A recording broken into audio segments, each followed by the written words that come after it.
Okay. Last video में हमने देख लिए थे 90th क्वेश्चन देख लिया था। अब हम करेंगे क्वेश्चन नंबर 91। क्या पूछा है आपसे? Which of the following is the correct chronological sequence के बारे में आपसे पूछा गया है। 4 स्टेटमेंट है और ये पूछा गया है कौन सा आंसर होगा आपका। देखो, पहला है the first democratically elected communist party government formed in a state in India. Okay. India's then largest bank, Imperial Bank of India, was renamed as State Bank of India. Air India को nationalise किया गया था और Goa become a part of independent India.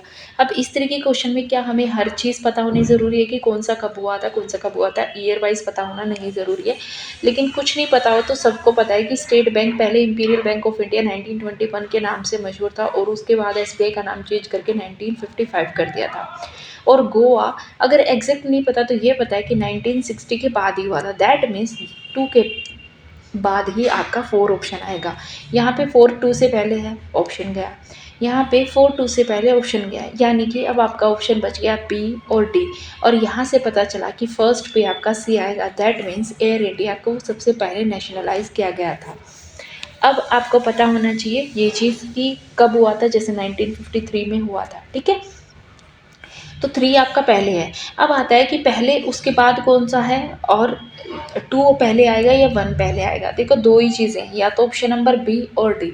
इस तरीके के options में आप चाहते तो मोस्टली आंसर बी लगाना होता है, बट फिर भी देखो, उस टाइम पे मुझे नहीं पता था, जब मैंने पहली बार देखा था कि first democratically elected communist party form हुई थी स्टेट में।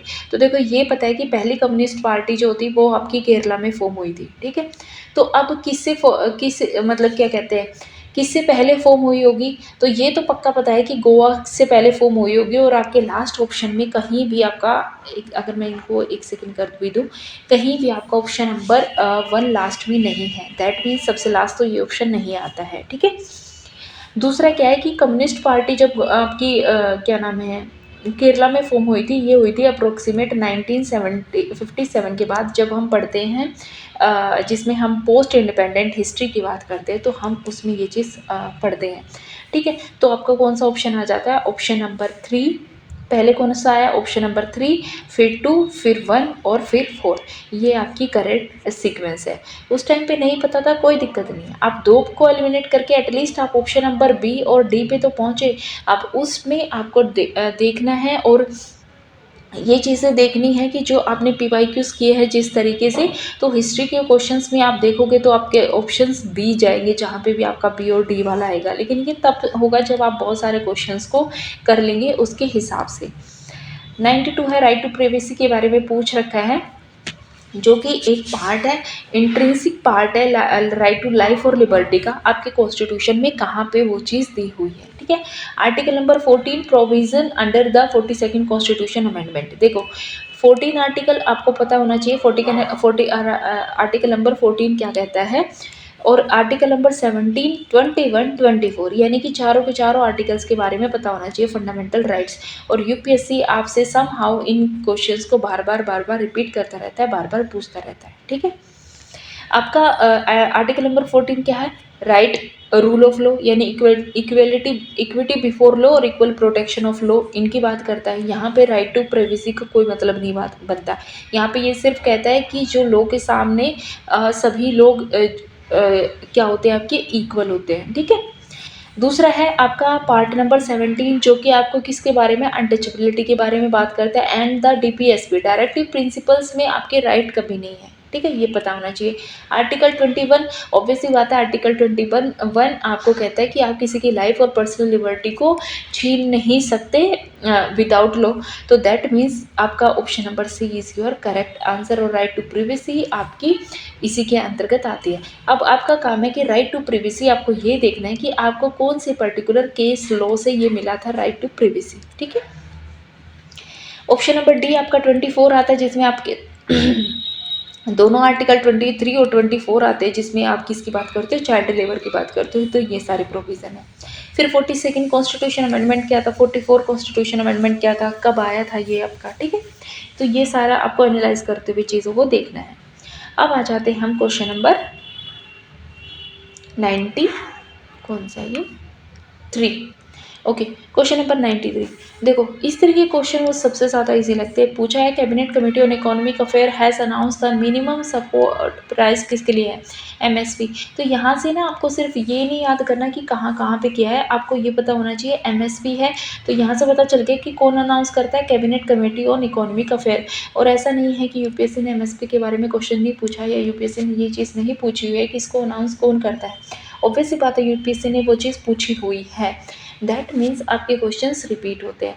इस तरीके के क्वेश्चन में वहाँ जाके आपको ये चीज़ ये नहीं देखना है कि मेरे को तो हर चीज़ के बारे में नहीं पता है। आप एक भी एलिमिनेट करोगे तो आप इजीली क्वेश्चंस पे पहुँच जाओगे। अब सबसे बड़ा है कि अगर मान लो चलो बिल्कुल नहीं पता तो आपको ये आइडिया तो होगा कि एमएसपी क्यों दिया जाता है। एमएसपी क्यों दिया जाएगा, ताकि भाई आपको मिनिमम प्राइस तो कम से कम उस चीज़ का मिले। तो किसको प्राइज़ दिलाना चाहोगे, बार्ले। जैसे कि अगर मान लो हिंदी में भी मैं आपके लिए इस चीज़ को पढ़ दूँ, जो हिंदी वाले होंगे सॉरी, जैसे आपकी बार्ले यानी जो, फिर आपकी रागी होगी, मूंगफली होगी। ऑब्वियस सी बात है, क्या कॉफ़ी को एमएसपी की ज़रूरत होगी, बिल्कुल नहीं।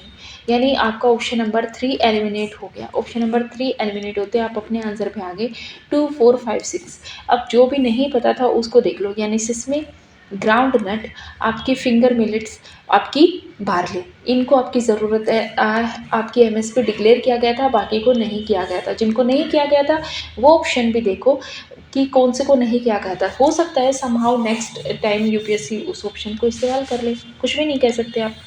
क्वेश्चन नंबर है 95। With reference to Indian satellite launch के बारे में पूछा हुआ है, 4 स्टेटमेंट है। यहीं से पता चल रहा है all of the above answer नहीं है। 3 पे जाओ।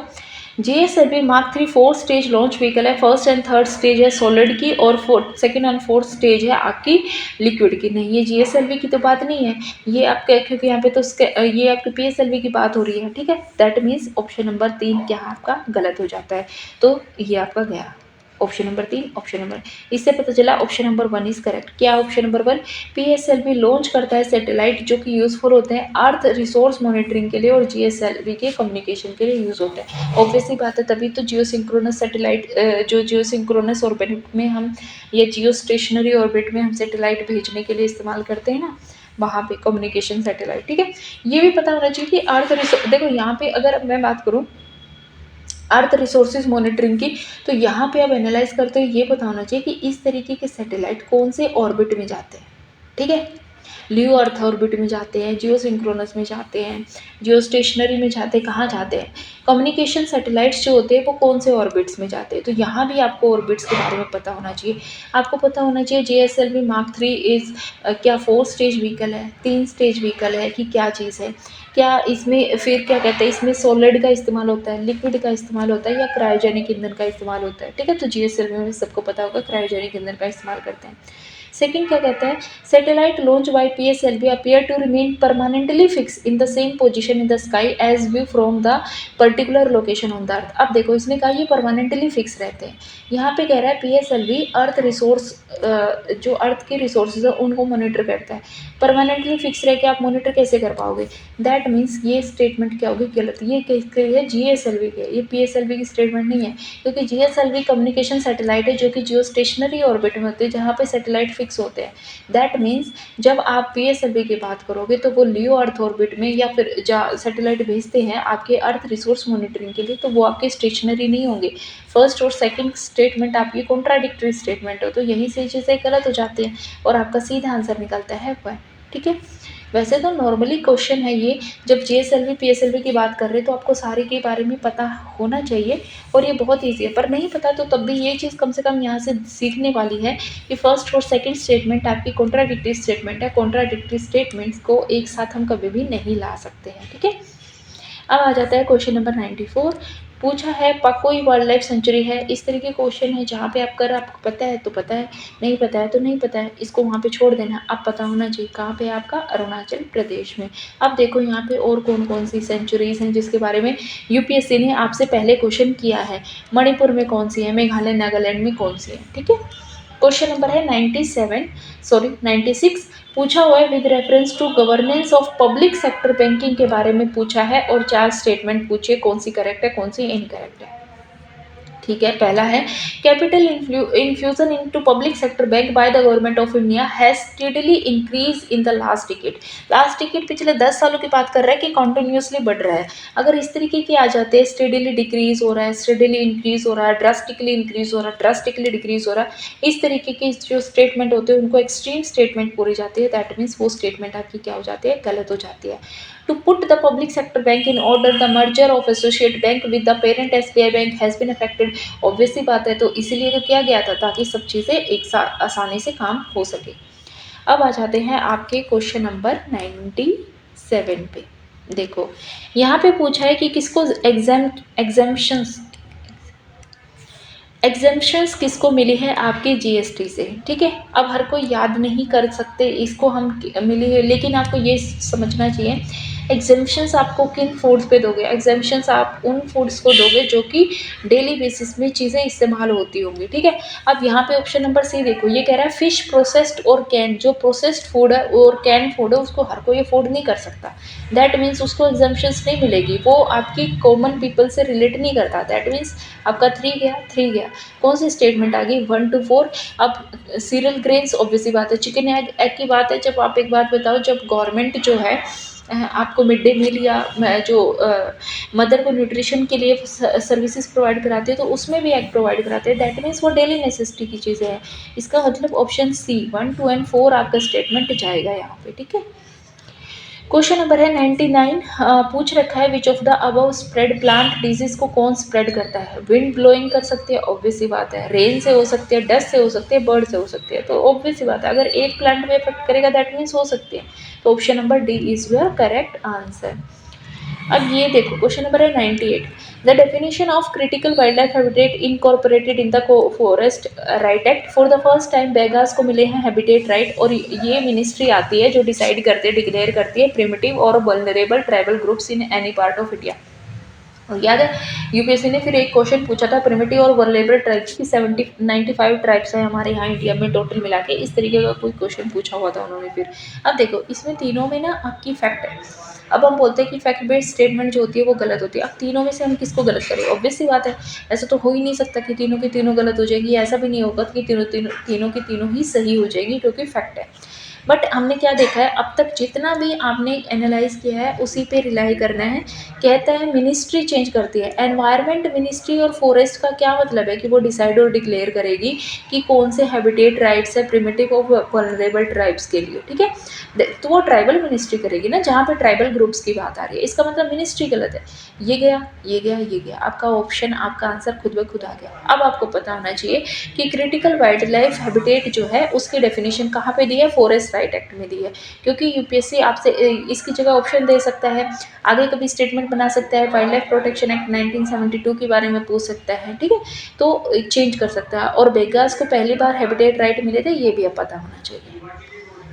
यही होता है तरीका एनालाइज करने का। चीज़ें जब आप एनालाइज कर रहे हो आपको हर स्टेटमेंट पे जाना है, चाहे आपका आंसर निकल जाए तब भी, नहीं निकले तब भी, आपके पास हर स्टेटमेंट को ठीक करने के रीजंस होने चाहिए, हर स्टेटमेंट को गलत करने के रीजंस होने चाहिए। जितने रीजंस आप निकल पाओगे उतना ही ज़्यादा आपके लिए अच्छा होगा। देखो अब ऑर्गेनिक फार्मिंग के बारे में पूछ रहा है, कौन सी स्टेटमेंट करेक्ट है। देखो जी, कह रहा है सिक्किम फाइनली बन गया हमारा फुली ऑर्गेनिक स्टेट। इसके बारे में मुझे लगता है किसी को भी डाउट नहीं होगा, ये सबको पता होगा, दैट मीन्स ये ऑप्शन गया। अब बचे आपके पास 1, 2 and 3। देखो पहला क्या कहता है, national programme for organic production is operated under the guideline of ministry of rurals. Organic production है मिनिस्ट्री ऑफ रूरल डेवलपमेंट के अंतर्गत आता है, दैट मीन्स मिनिस्ट्री वाली स्टेटमेंट गलत होती है। अभी तक हमने यही चीज़ देखी, इसका मतलब ये ऑप्शन भी गया। ये ऑप्शन जाते ही तीसरा तो अपने आप निकल जाता है। ठीक है, और वैसे भी सबको पता है सिक्किम है तो है। बी ऑप्शन कहता है the agricultural and processed food product export development authority APEDA function करती है as a secretariat for implementation of national programme for organic production. अब देखो दो चीज़ें आपको पता होगा कि जो भी आपकी एग्रीकल्चर से रिलेटेड जो भी मंडी वगैरह है उसके लिए आपका कौन सी फंक्शन अथॉरिटी फंक्शन करते हैं, अपेडा ही फंक्शन करते हैं। दैट मीन्स ये स्टेटमेंट भी आपकी करेक्ट स्टेटमेंट है। इसका मतलब option number 2 and 3 is your right answer. ठीक है, दो चीज़ें देखी हैं, पहली चीज़ क्या है कि जब भी फैक्ट्स की बात आती है, मल्टीपल फैक्ट्स की बात आती है, तो आपको क्या चीज़ देखनी है कि कौन से फैक्ट के गलत होने की पॉसिबिलिटीज़ ज़्यादा है, उस हिसाब से चीज़ें देखनी है। और दूसरा हमने ये चीज़ सीखी है कि क्या आपको हर किसी के बारे में पता होना चाहिए कि पर्टिकुलर इवेंट किस ईयर में हुआ, नहीं। अगर आपको मोटा-मोटा भी आइडिया है, तो हम चीज़ों को आसानी से निकाल सकते हैं, ठीक है? और कुछ क्वेश्चन होते हैं जो बिल्कुल जनरल सेंस से होते हैं और कुछ क्वेश्चन ऐसे होते हैं जो छोड़ देने चाहिए। तो अगर आपको ये वीडियो पसंद आया है तो हमारे चैनल को लाइक, शेयर और सब्सक्राइब करें। 2018 का क्वेश्चन पेपर पूरा हो गया है। मिलते हैं नेक्स्ट वीडियो में। Till then thank you. Bye bye.